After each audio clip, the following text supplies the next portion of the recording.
자, 기독교는 오래전부터 자기를 사랑하는 것을 좀 부정적으로 봤어요. 근데 정말 말씀에 그렇게 나와 있어요. 디모데후서 3장 2절에 보니까요, 자기를 사랑하는 것은 마지막 때의 타락상이라고 나와요. 자기를 사랑하는 것은 이기적이고 죄로 본다는 것입니다. 우리 동양권은 집단 문화가 되게 강해요. 내 어떤 개인의 개성은 별로 중요하지 않아요. 각자의 개인은 중요하지 않아요. 관계 속에서 나를 인식하려고 합니다. 관계 속에서 나를 이해하려고 해요. 그런데 내 이름은 없어요. 우리 누구누구 엄마, 집사님, 권사님, 호칭으로 불리죠. 어떤 개인의 개성이나 생각들은 그냥 쉽게 묻히고 말아요. 잘못이라도 하면 집단으로 공격을 받습니다. 그러니까 남에게 뭔가 피해를 그냥 안 주면서 살아야 되고, 그저 남보다 내가 더 잘 되는 게 중요한 가치로 여겨져요. 남보다 내가 더 잘 돼야 되기 때문에 항상 뭘 할까요? 다른 사람과 나를 비교합니다. 남이 잘 되면 뭐가 아프죠? 배가 아파요. 내가 잘 되는 게 중요해요. 그게 이 동양의 뿌리 깊은 문화예요. 이 자기를 사랑하는 것, 자기를 사랑한다는 것은 자기애라고 합니다.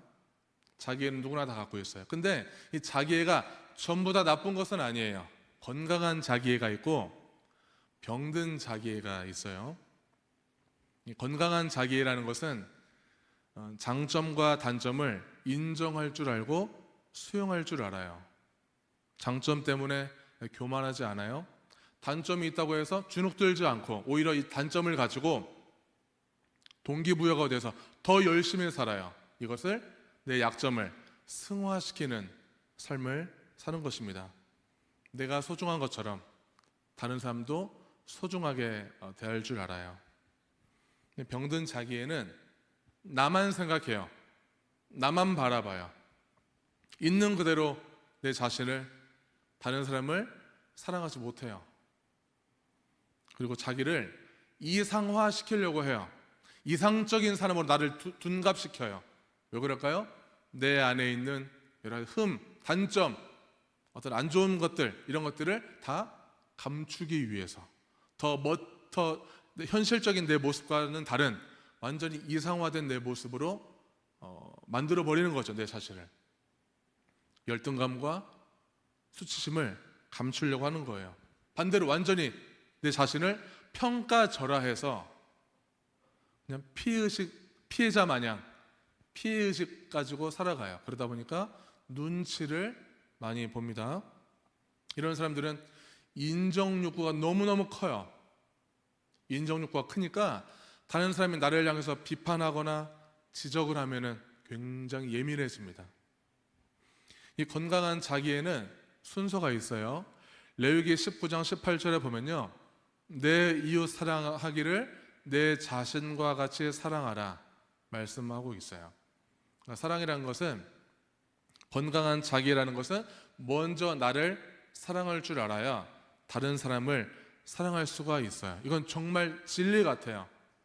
사랑을 많이 받은 사람이 다른 사람을 사랑할 줄 알아요. 이 건강한 자기의 기반은 어떻게 만들어질까요? 당연히 하나님의 말씀을 통해서 만들어지죠. 하나님의 은혜로 만들어져요. 그런데 좀 더 쉽게 만들어지는 방법이 하나 있다면은, 나의 부모가 서로 사이가 좋을 때, 서로 농담 따먹기를 하고 웃어가면서 대해주고, 아빠가 엄마를 웃겨주고 하는 모습들, 아빠가 일하고 왔는데 아내가 버선발로 나가서 반겨주는 모습들, 이런 모습을 보고 아이는 그런 부모가 사이가 좋은 것 뿐인데, 엄마 아빠가 나를 있는 모습 그대로 사랑해 주시고 받아주시는구나, 이걸 자동으로 그냥 느끼는 거예요. 어떻게 할 때? 부모가 사이가 좋을 때. 그런 분위기를 기억해요. 밥 먹고 외식할 때에도, 외식하고 돌아올 때 막 웃어가면서 깔깔깔 웃어가면서 와요. 그 분위기를 기억해요, 아이는. 그런데 밥 먹는데 식당에서 막 쌈이 났어요. 엄마 아빠가 그동안 못 참았던 것들을 막 그때 내 앞에서, 아이 앞에서 막 쏟아내요. 내가 다시는 가족들은 밥을 먹나 봐라. 내가 왜 밥을 안 먹는 줄 알아요? 이러니까 밥을 안 먹는 거예요.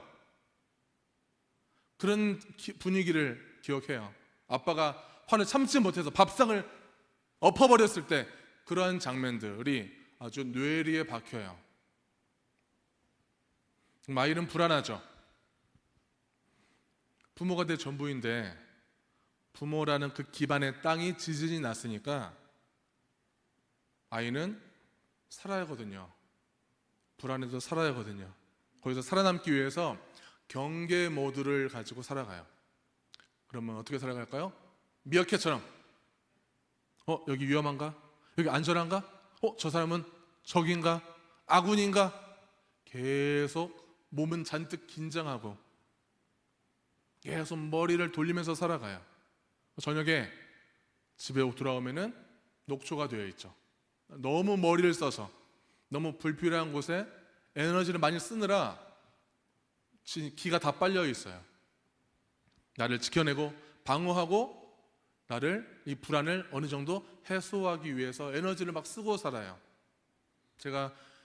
저는 이런 가정 환경에서 살았어요. 저는 자주 불안했고 자주 두려움이 많아요. 저는 두려움이라는 감정이 저의 주제예요. 자주 두려웠어요. 그래서 집에 돌아오면은 사람을 만나면은 그렇게 기가 빨려요. 지쳐요, 금방. 아까 찬양 부를 때 머리가 찌끈거리는 거예요. 오늘 금요기도에 처음으로 설교해 보는데 마음이 무겁구나. 하나님, 저 스트레스가 쌓여요. 머리가 찌끈거려요. 그런데 찬양하면서 이게 다 날아갔어요. 하나님께 맡겼고, 그냥 하나님, 제가 열심히 할게요. 나머지 하나님 해주세요. 설교자도 다 사라지고 우리의 의도 다 사라지고 하나님만 드러나는 시간 되게 해주세요. 다 맡겼더니 지금 머리가 가벼워요. 하나님의 은혜입니다.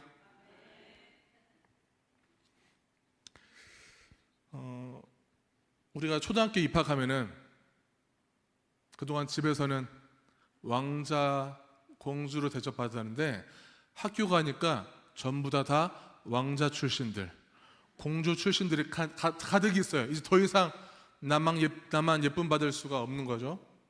그러면은 이제 사랑받지 못하고 자란 아이들은 경쟁해야 돼요. 내가 열심히 노력해서 뭔가를 갈고 닦아서 이 경쟁에서 내가 살아남아야 돼.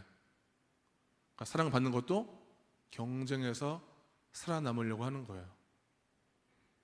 여기에 많은 에너지를 쓰는 거죠. 사랑을 충분히 받고 자란 아이들은 경쟁할 필요가 없어요. 경계가 되는 것도 없어요. 그다지 나에게 해코지를 하거나 화를 내도 그럴 수도 있지 별로 이렇게 좀 느긋해요. 약간 눈치 없어 보이기도 하죠. 그런 걸 잘 모르니까. 사탄은 우리가 사랑받고 자랐든 아니든 우리를 병들게 하는 게 목표예요. 그럼 어떻게 병들게 할까요? 사탄이 우리에게 강펀치를 날리는 것이 아니라 옆에서 살살살살 우리 멘탈을 건드려요. 한마디 두마디 멘탈을 건드립니다. 어떻게 건드리는지 한번 1절 말씀에 한번 보도록 하겠습니다. 3장 1절. 그런데 뱀은 여호와 하나님이 지으신 들짐승 중에 가장 간교하니라. 뱀이 여자에게 물어 이르되 하나님이 참으로 너에게 동산 모든 나무의 열매를 먹지 말라 하시더냐. 아멘. 하나님이 정말 너희들에게 동산 모든 나무 열매를 먹지 말라고 했냐? 물어봤어요. 그럼 하나님께서 어떻게 명령하셨는지 한번 들어봐야겠죠? 창세기 2장 16절 17절 제가 읽겠습니다. 여호와 하나님이 그 사람에게 명하여 이르시되 동산 각종 나무의 열매는 내가 임의로 먹되, 임의로 먹되는 제한 없이 마음대로 먹어라 명령이에요. 선악을 알게 하는 나무 열매는 먹지 말라. 내가 먹는 날에는 반드시 죽으리라 하시니라. 하나님의 명령은 심플해요. 무제한으로 먹어라. 한 가지 열매는 먹지 마라. 먹으면 반드시 죽는다. 아주 심플하게 말씀을 하셨어요. 사탄은 말씀을 왜곡해서 이렇게 물어봅니다. 근데 하와가 과연 이 하나님의 말씀을 잘 알고 있는지 아닌지 한번 보도록 하겠습니다. 창세기 3장 2절과 3절입니다. 여자가 뱀에게 말하되 동산 나무의 열매를 우리가 먹을 수 있으나, 자, 맞나요?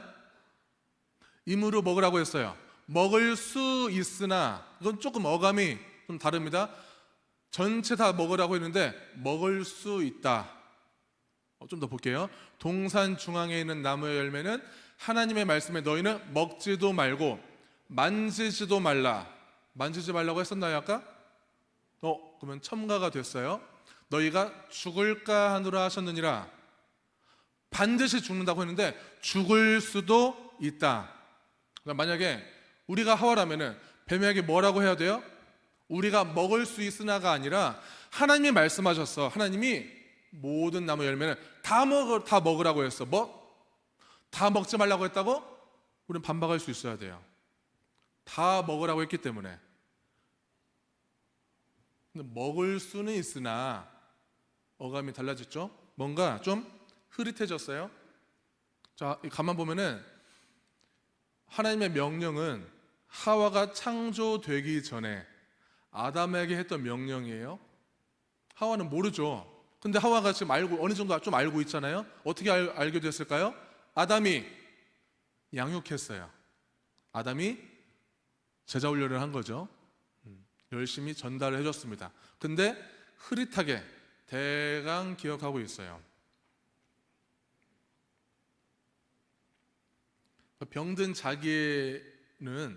병든 자기가 어떤 상태냐면요, 아까 경계 모드라고 했고요, 그리고 방어 모드를 갖고 있어요. 그렇기 때문에 살면서 이 불필요한 일에 에너지를 많이 쓰기 때문에 하나님의 말씀을 우리가 인식할 때에도 말씀을 불신하거나 아니면 그 말씀을 약화시키거나 아니면 내 생각을 첨가시키기도 해요. 어떨 때? 병든 자기의 상태일 때, 내가 하나님과 떨어져 있을 때, 혹은 말씀에 집중하지 않고 있을 때 그럴 수 있습니다. 건강한 자기애는 분명히 하나님의 말씀을 통해서 만들어져요. 그러니까 뱀이 볼 때 하와는 얘는 먹느냐 안 먹느냐 이 욕구에 머무는 상태라는 것을 간파해요. 얘는 지금 말씀을 제대로 몰라. 확실하게 알고 있는 건 아니야. 그냥 먹냐 안 먹냐 정도만 알고 있구나. 그 욕구에 머무는 상태를 파악한 거예요. 제가 아는 사모님이 한 분 계세요. 한 60대 정도 되시는데 그 사모님은 스킨십을 싫어해요. 누구의 스킨십을 싫어할까요? 남편의 스킨십을 싫어해요. 근데 남편은 스킨십을 지나치게 좋아하는 분이세요. 이 사모님의 아내의 허락 없이 막 만져요. 허락 없이 막 만지니까 짜증이 났어요. 한 번은 화를 냈어요. 다시는 만지지 마. 또 만지면은 나 집 나갈 거야. 협박했어요. 알았대요. 안 만질 거래요. 그런데 어느 날 사모님이 설거지를 하고 있는데 뒤에서 남편이 와락 안아버렸습니다. 소리를 지르면서 짜증을 냈어요. 이것이 그분의 남편분이 욕구에 머물러 있는 상태예요. 좀 더 정확히 말하면은 욕구가 채워져 있지 않으니까 욕구 말고는 다른 것은 생각이 잘 안 나요. 아내의 말이 생각이 안 나요. 아내의 짜증이 접수가 안 돼요. 왜? 욕구가 채워져 있지 않고 욕구만 중요하게 여기기 때문이에요. 하나님께서는 이 아담과 하와에게 최상의 보금자리를 주셨어요. 모든 것을 다 먹으라고 했어요. 그럼 적어도 먹는 욕구는 해결된 거예요. 근데 열매를 왜 금지했을까요? 왜 그 딱 하나만 왜 금지했을까? 창조주와 피조물을 구별하라는 거예요. 하나님께서 아담과 하와에게 이 에덴 동산을 다 맡겼어요. 너희들 이 에덴 전체 다 관리해. 동물들 이름도 다 지어. 다 따먹고 그냥 뛰어놀면 살아. 다 너네 거야. 그런데 너네가 이 관리자이지만 너네가 왕은 아니야. 진짜 왕은 창조주 하나님 나야. 그걸 뭘 보고 깨달으라고요? 그 금지한 열매를 보고 깨달으라는 거예요. 그게 하나님의 의도예요. 우리는 수시로 내가 힘 있는 자리에 올라가면은 내가 왕 같아요. 내 말에 영향력이 뻗치는 관계와 자리가 되면은 내가 정말 왕 같아요. 내가 전능자 같아요. 내가 가장이 되면은 내 집안 내가 왕 같거든요.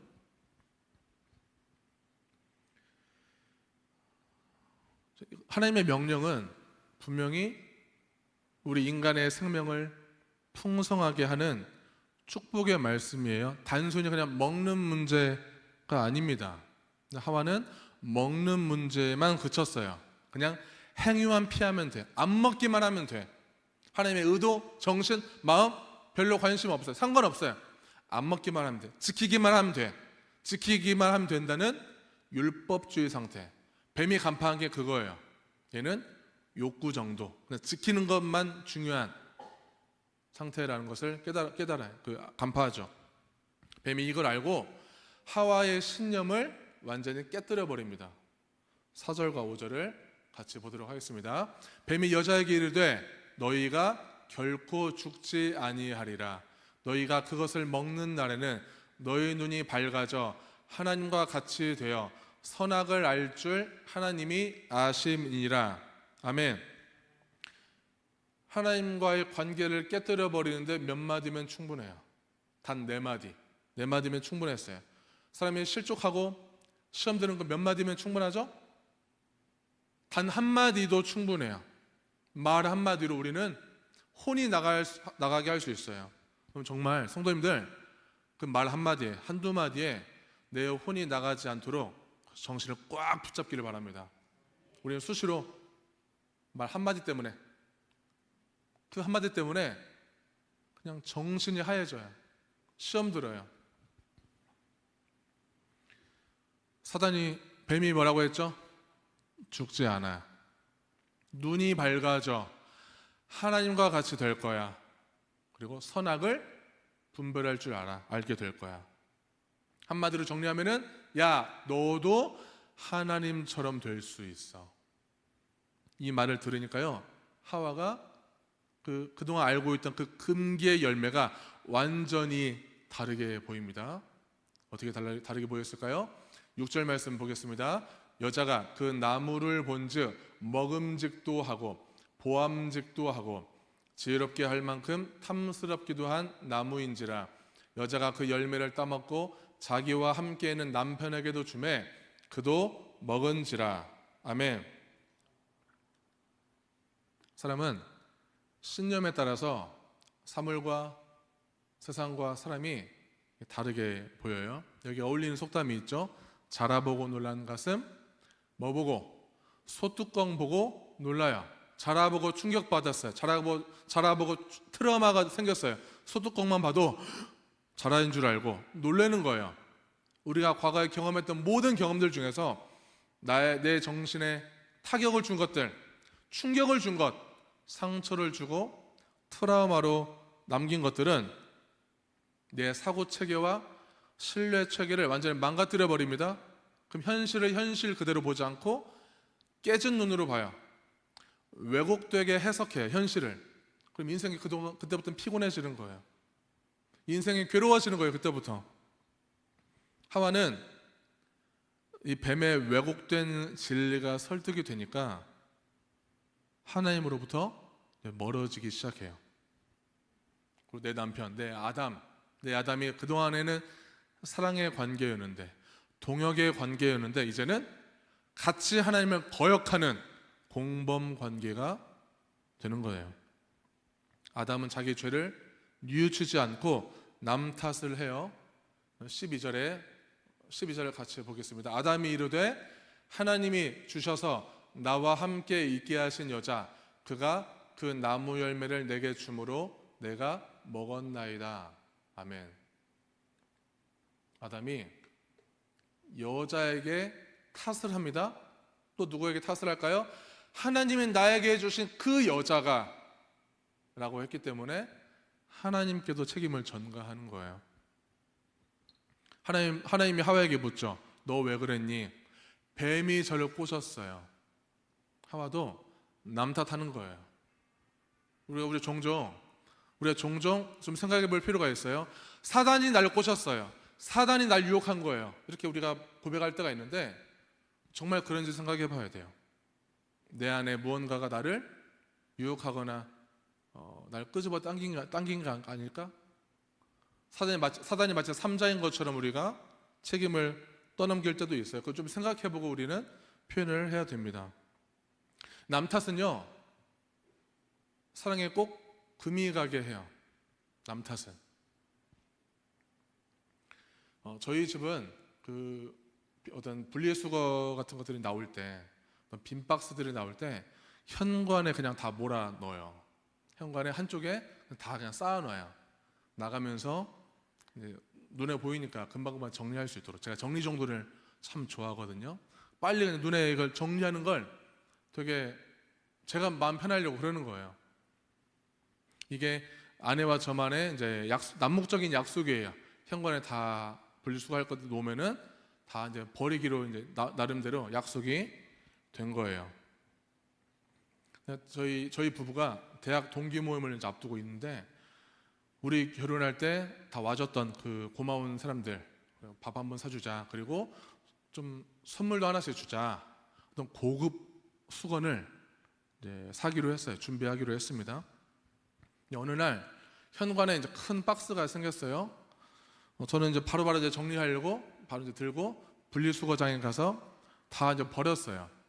근데 아내가 하는 말이 나중에 이제 하는 말이 분명 택배가 하나 왔을 텐데 왜 택배가 없지?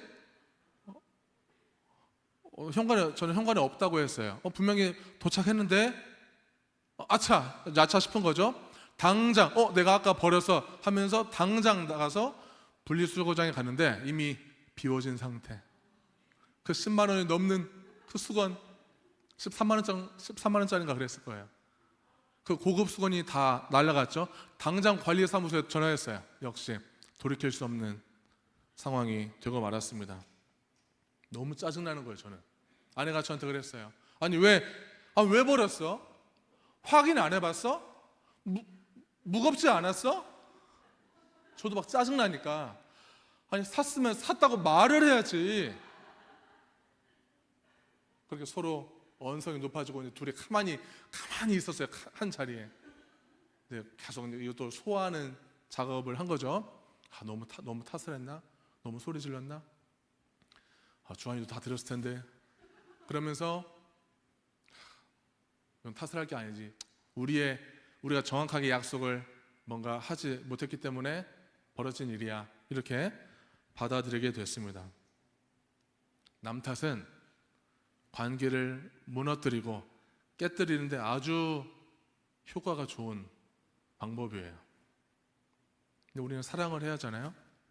사랑을 할 때는 어떻게 하냐? 사랑은 남는 장사를 해야 합니다. 사랑할 때는 남는 장사를 해야 돼요. 내가 너한테 어떻게 했는데 당신은 어떻게 나한테 이래? 이런 태도를 갖고 있으면 이미 남는 장사에서 실패한 거예요.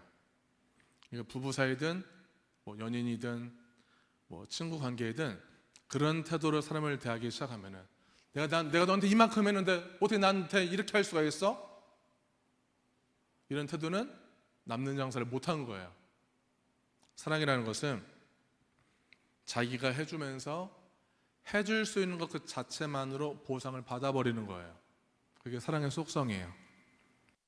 사랑은 내가 해주는 것으로 이미 보상받는 게 끝나버린 거예요. 해주는 것이 너무 기뻐서, 해주는 것 자체가 너무 행복해서 해주는 걸로 보상을 받아버린 거예요. 더 큰 사랑은 내가 이것밖에 못해줘서 미안합니다. 내가 더 해주지 못해서 미안합니다. 나 같은 것을 받아줘서 고맙습니다. 당신에게 내가 무언가를 할 수 있어서 감사합니다. 이거는 희생이 아니라 다 지가 좋아서 하는 거예요.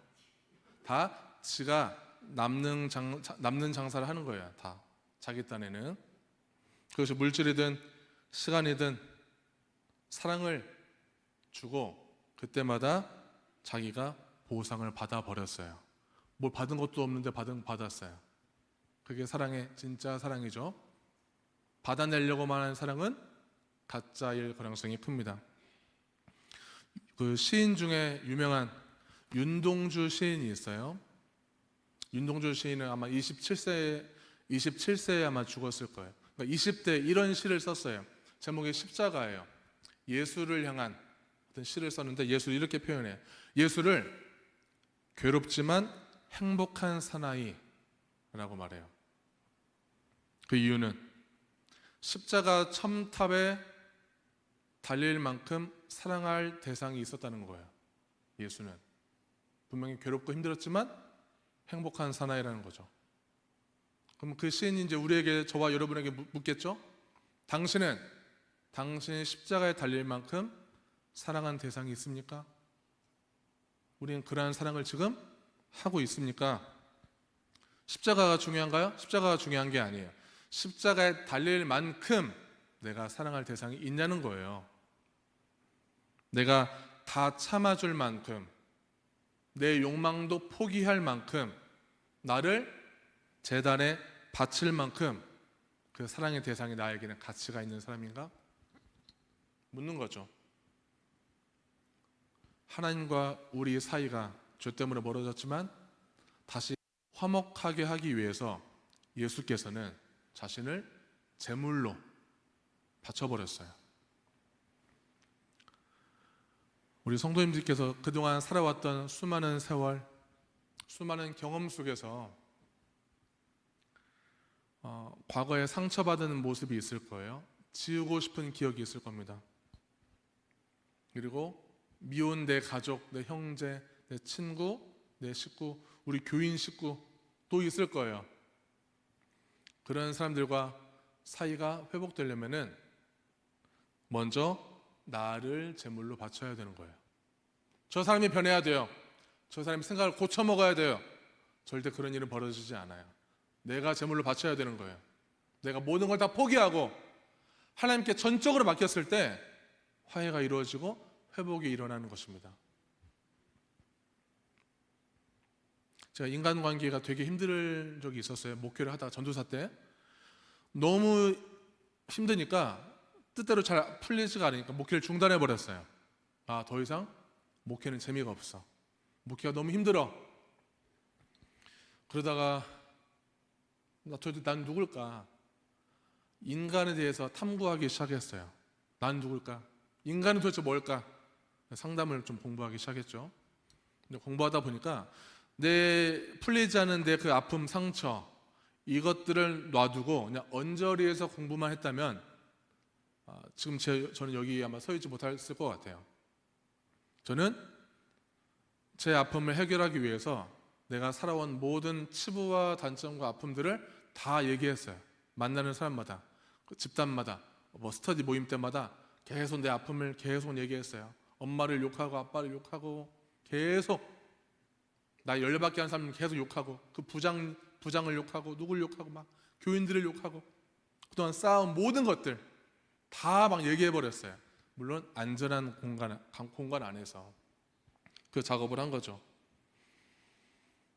우리가 회복이 되려면, 화해를 하려면은 내 자신을 전적으로 하나님께 바쳐야 되는 어떤 작업, 그런 결단이 있어야 되는데 이번 명절에 찾아오는 우리 자식들, 자녀들, 손주들, 그리고 여전히 뻘끄럽고 불편함이 남아있는 그 관계 속에서도 나는 그저 하나님처럼, 예수님처럼 그저 한없이 주는 사랑으로 관계가, 갈등이 봉합되고 관계가 풀어지고 천국이 그 가정과 내 마음 가운데 임하는 명절이 되기를 축복합니다.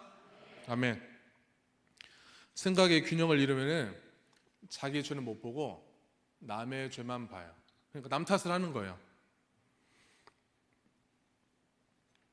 얘들은 혼이 나면은 자꾸만 회피하려고 하고 남 탓합니다. 애들은 그럴 수 있어요. 문제는 어른이 되어서 자신의 현실을 보기보다 자꾸만 전능자가 되고 싶어하고 지기 싫어하고 큰 책임에서 도망치고 싶어해요. 우리 그리스도인들이 죽을 때까지 이 싸움에 능통해야 돼요. 저 사람이 변해야 되는데요, 저 사람이 나에게 사과하기 전까지는 전 절대 용서해 줄 수 없어요. 아니요, 그리스도인들이 싸워야 되는 것은 남의 문제가 아니라 내 안의 우상과 싸워야 되는 거예요. 내가 내 기준 때문에 인생이 괴롭고요, 내가 세워놓은 내 나름대로 가치관 때문에 내 인생이 자꾸만 풀리지 않는 거예요. 그래서 도와주는 직업을 가지고 있는 사람들 좀 조심해야 됩니다. 어떤 상담사나 치료사들, 사회복지사들, 목회자들 꼭 기억해야 할 것은 구원자가 되지 말라는 거예요. 내가 뭔가 사람을 변화시키는 주체인 것처럼 생각하지 말라는 것입니다. 결혼도요, 어떤 사람은 나 아니면 저 남자 누가 거둬? 나라도 살려야 되지 않겠어? 내가 결혼해주지 않으면 저 남자 어떻게 무슨 구실하겠어? 나라도 결혼해줘야지. 결혼을 해요. 다 후회하죠. 이제 내가 왜 그랬을까? 내가 뭐 구원자도 아닌데. 먼저 사회복지사 납셨죠. 우리가 도와주는 위치에 있다 보면요, 상대보다 내가 우위에 있다고 생각을 해요. 그럼 내 말대로 하면 해결될 것 같고, 내가 변화시켜 줄 것 같아요. 내가 사랑해 주면은 내 상대방이, 내 배우자가 변할 것 같아요. 그게 바로 눈이 밝아지는 거예요. 그게 선악을 다 아는 태도인 거죠. 병든 자기에는 겉모습은 사랑의 모양을 띠고 있어요. 사랑하는 것 같아요. 근데 영광은 지가 다 가지려고 해요. 하나님이 드러나지 않고 다 내 사랑, 내 넓은 마음, 내 태평양같이 넓은 가슴 덕분에 내가 이렇게 사랑해줬어. 그 구원자 느낌을 갖기 위해서, 내가 그 구원자라는 그 희열을 느끼기 위해서 단지 피조물이 필요할 뿐이에요. 희생양들이 필요한 거죠. 다 너 잘 되라고 하는 소리야. 그런 말. 사랑이라고 포장하고 상대방을 괴롭게 하는 것입니다. 내 배우자를 고치려고 하거나 타인을 변화시키려고 하는 것을 포기하면 상대방은 그때부터 변하기 시작해요. 혹시 안 변해도 상관없어요. 왜? 그 욕망과 그 욕심을 포기한 내 인생이 꽤 만족스럽거든요. 내가 그걸 포기했어요. 사람을 변화시키려고 하는 그 욕심을, 그 불가능을 내가 포기했어요. 그럼 내 자신에게 굉장히 만족감이 생기고요, 기특해요. 대견해요. 막 내 자신이 내가 변화시킬 수 없다는 것을 받아들여야 회복이 시작됩니다. 그러니까 잔소리 좀 제발 멈추시고, 명절에 특히 제일 중요한 때 1년에 2번만 참으시면 돼요. 명절에 잔소리 멈추세요. 그냥 많이 사랑해 주세요. 아니, 생각해 보세요. 사랑할 시간 그렇게 많이 남아있나요? 앞으로? 사랑할 시간 그렇게 많지 않아요. 우리 교회에서 매주 교인들이 매주 보지만 사랑할 시간 많나요? 아니요, 그렇지 않아요. 언제 들어갈 줄 알고요. 시간이 많지 않아요. 남자가 여자로부터 사랑받지 못하면은 그 남자는 폭군이 되거나 쪼다가 됩니다. 여자가 남자에게 사랑받지 못하면은 추녀가 되거나 악녀가 돼요. 정말 그런 것 같아요. 무슨 말이에요? 하나님께서 우리에게 분명히 거룩한 자녀 정체성을 부여하셨어요. 그런데 그게 희미해지는 거죠. 사랑받지 못했을 때 변질되어 버린 내 모습, 이런 것들은 하나님께서 애초에 우리에게 주신 하나님의 자녀 정체성과는 거리가 멀어지는 것입니다. 자꾸만 왜곡된 나로 점점 인식하고 살아가요. 잠언 26장 11절에 보면요, 인간의 미련함에 대해 나와요. 개가 그 토한 것을 도로 먹는 것 같이 미련한 자는 그 미련한 것을 거듭 행하느니라. 아멘. 인간의 미련함은 다른 것으로 자꾸만 채우려고 합니다. 그러니까 자꾸 전능감을 얻으려고 해요. 하나님처럼 되고자 해요. 끊임없이 반복하는 마음에서 비롯됩니다. 그래서 우리가 참 죄로 병들었나 봐요. 죄로 병든 우리이지만 하나님의 은혜로 이 쓸데없는 자 왜 구속하여 주는지 우리는 알 수 없지만 하나님께서는 지금도 조건 없이 우리의 모든 허다한 죄를 다 덮어주시고 용서하셨어요. 사람을 변화시키고 구원하신 주체는 내 힘이 아니라 인간의 말 한마디가 아니라 변화의 주체는 창조주 하나님이세요.